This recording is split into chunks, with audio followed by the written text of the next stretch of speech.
congratulations. From what I have heard from Pageant so far, which is only these 2 songs that are out right now, this is a really fun record. Oh, thank you. Yeah, as it's your second album, I mean, do you feel like you're getting your footing? Because for a band that was sort of the story that you were put together almost on a lark and ended up maybe accidentally becoming a serious band, like to be here now, like have you been able to kind of grasp all of that? I mean, I don't know if we ever became a fully serious band. I think that fun is important to hold on to, even as the world burns to smithereens around us. Mm-hmm. No, but actually, like, yeah, I think fun is very kind of important. It's always been an important thing to me, and people have fun everywhere, no matter what, in the most horrific of circumstances. Even it's just this human thing. I think there's something necessary about fun to the human spirit or whatever, mm-hmm. and I hope that carries through on the record. I don't think the record is only fun. I think that it does other things at certain points, but definitely the songs that we've been leading with are the fun ones. Well, I'll take the bait on that setup right there. What are some of those other things that we can expect from this record? Oh, God. A lot of feelings about relationships, a lot of feelings about bodies, a lot of feelings about interacting, like scary interactions with mean people. Those are probably the biggest unfun things on the record. And I mean, thematic, those are the biggest, like literally things that we wrote about that weren't fun. Mm-hmm. Thematically, I think, yeah, fun is part of it. Also, like this idea, I think there's a lot on the record about kind of the need for approval and the need for like reassurance almost. Working out your... But I don't want to make it sound like a total downer. It's really fun too. It is really fun. Well, I mean, you know, even from the very first single, or the newest single rather, with Answer My Text, like you do get that a lot in that, because there is a lot of what you were talking about with the unfun things, but it's a big soaring song to sing along to at the same time. Oh, thank you so much. I'm glad you think so.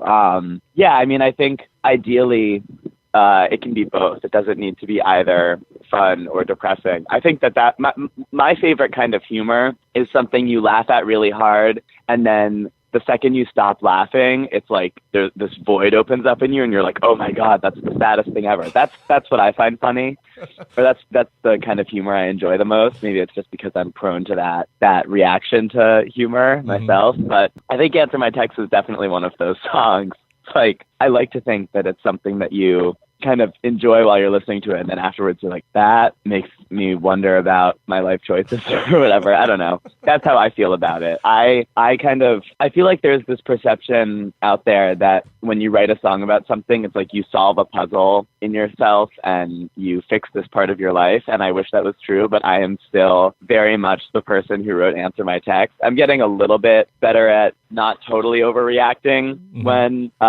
when someone doesn't give me the kind of implicit approval that comes with a call back or a text back, but it's hard, dude.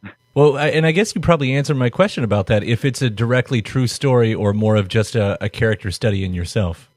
Yes, it is. It's not about, it's not like, I didn't like sit down and write that song after one boy didn't answer me back.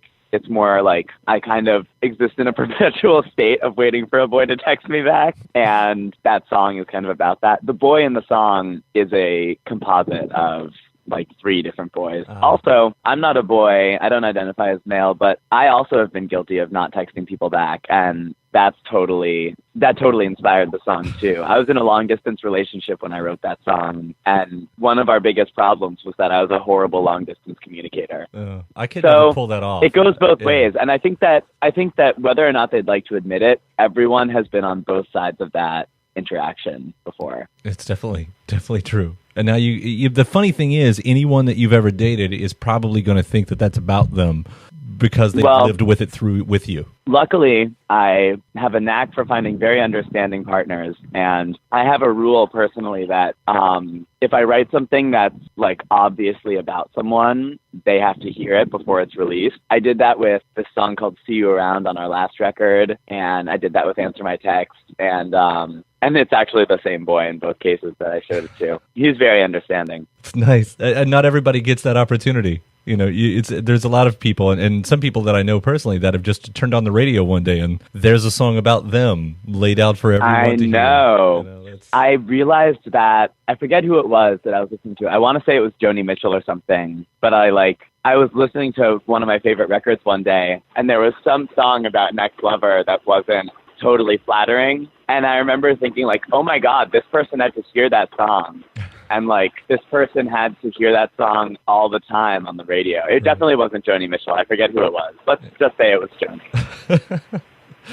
With you all, it didn't seem like there was much downtime, that you've had much downtime at all between all the records. I mean, when did all of this, when did this second record start? Because if I read right, you guys did well over 100 shows last year, almost 200 shows, right? Yeah, so I can't really, well, I'm not going to say I can't. I don't usually write on tour, and there are many songs that I love that are about being on tour, but I don't feel inspired by that right now. That's not something I'm super interested in writing about. I don't know why. Maybe I'll parse that out in therapy this week. But yeah, so we toured a lot, and that wasn't really space or time in which I could write, in which I was writing. So I didn't really write a single song, or I didn't finish a single song. I had a lot of ideas, but I didn't finish anything between October of 2015 and I want to say like maybe May of 2016. And the idea for Answer My Text came to me in that period in January, and I kind of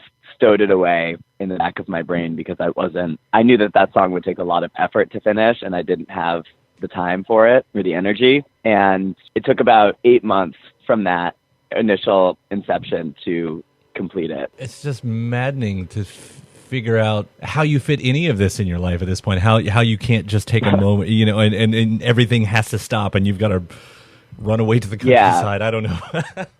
Well, we literally ran away to the countryside. That's exactly what we did. We went to school in the Hudson Valley region of New York, Bard College, and they have this amazing, huge performing arts center where we both spent all of our time because Ben was a theater major and I was a dance major. And Ben got in touch with one of their old professors there who, for some strange reason, was willing to let us do basically a residency. And we did a residency at our old school where we holed up in a theater studio, set up all our gear, and just wrote songs for about 4 hours a day for like a week. And that really helped us get the record together and gave us time in which we had no distractions, nothing else, no work to do except for write songs that we would eventually make into an album.